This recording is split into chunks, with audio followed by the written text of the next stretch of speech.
سلامونه هیوادوالو. غوښتل مې د مثبت فکر په اړه نن یو دوه مثاله درکړم. دغه زما شاته چې کوم سین وینئ دې ته فرانسه کې د شغان سین وایي. دا په څو برخو باندې په همدغه ساحه کې ویشل شوی ده چې یوه برخه یې دا ده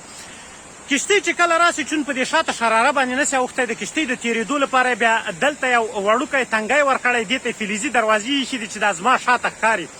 نو کشتۍ چې کله هغه ساحې ته راورسېږي د کشتۍ مسافر ترې کوزېږي دغه دروازې ځان ته خلاصي نو دا مرحله تقریبا نیم ساعت وخت اخلي تر څو چې دا فلزي ګرارۍ د دروازې خلاصوي. باور وکړئ زه د ډېرې مودې راهیسې وینم دغه فرانسوي ځوانان چې دلته د لامبو لپاره راځي هغه چې کله کشتۍ هلته وویني چې کشتۍ راغله مسافر دي پکې د دې لپاره چې خلک په عذاب نسي ځکه چې تر څو راکوزېږي ډېر وخت اخلي دوی زر زر په دې دروازې باندې شروع کړي او ورته خلاص یې کړي هغه تقریبا 10-20 دقیقې نیم ساعت وخت اخلي تر څو خلک په عذاب نسي. هغه کشتۍ والا تیر سیل دوی نه مننه وکړي دوی هم ورڅخه مننه وکړي. دغه ته ادب وایي دغه ته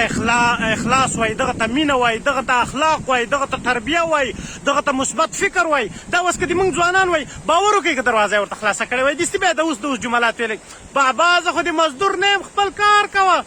او چې چکر یې وهي کشتۍ کې نو خپله دروازه هم ځان ته خلاصوه ځه وروره خپل کار کوه دستي به یې دغسې جملات ویلي چون فکرونه منفي دي. بله ورځ زه یو فرانسوي سره روان وم باور وکړئ یو چا په یو چمن کې بیر څښلي وه د بیر بوتلونه یې په هغه چمن کې اچولي وو ده چې کله سترګې په ولګېدې اتومات یې وویلې وایي سمه یې نغو دا وایي ما صاباني کوي د خپل بیک نه پلاستیک راوویست هغه بوتلونه یې پکې واچول او هغه یې بیا کشرتاني یا ګاربیج کې واچول. دا چون دغه ته ټولنیز احساس وایي ښه د موږ خلک به په خپل وطن او خپل وطن به دومره زړه ودردوي د هغه د صفایي دومره خیال به وساتي. ګورئ دلته یو څوک چې ظلم جنایات جرم او د قانون خلاف عمل کوي دې ته ضرورت نشته چې کشف او استخبارات هغه ګیر کړي او هغه تعقیب کړي. باور وکړئ چې ټول ولس ټول ملت د خپل حکومت او د خپل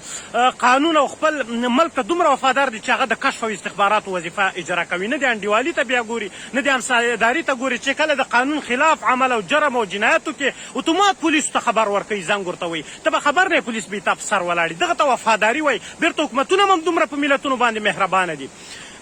راشه زموږ ملک ته تاسې د امتحان لپاره یو ورځ خپل کلي کې هغه ځوانانو ته ووایي هغه به بېکاره م یا ځوانان کار به هم نه لري ورته وایي ورته راځه دغه د کلي دا خام سړک دا کنډ و کپر ده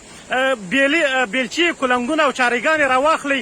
کراچیګانې چې په دې باندې لږ خاوره او شګه واچوو دې کې به د ټولو موټر ځي ورځي ټول کلی یې باسو دی د خیر کار ده قسم دی ټولو به ملا ورته ماتوي که به یو درته راوځي دستي درته حکومت او مستدي وکړي که نه ځان وخي وخي مه کوه قرار کښېنه ځه بابا خپل کار کوه موږ د چا مزدوران نه یو چون فکرونه منفي دي فکرونه. اوس یو څوک که په کور او کلي کې د یو چا د کور مخې ته 2-3 وارې کته او پورته لاړ شي لیدلي به مې که نه باور وکړئ که به هغه مقابل لورې کلیوال د دې قصه کې چې دغه سړی د کورنۍ والا ته څه تاوان ورنه رسوي احیانا څه غل نه یا څه بل مجرم نه د دې قصه کې نه صرف د دې لپاره چې د دغه سړي او د دغه کورنۍ رنګه بده کړي آخر ته چې دا خبره پسې وکړي دستي وایي دا ویني دا سړی چې کور څنګ ته کته پورته کېږي دا یې وایي له خور سره جوړ ده چون د موږ فکرونه مردار دي د موږ افکار مردار دي. ګورئ هغه د بني اسرائیلو وخت کې وایي بني اسرائیل ته الله پاک امر وکړه چې تاسې د یکشنبې په ورځ مایان مه نیسئ نو هغه وایي دا بني اسرائیل په 3 ډلو باندې وویشل شو. یوه ډله هغه وه چې د الله امر یې نه مانې د یکشنبې په ورځ مایان نیول.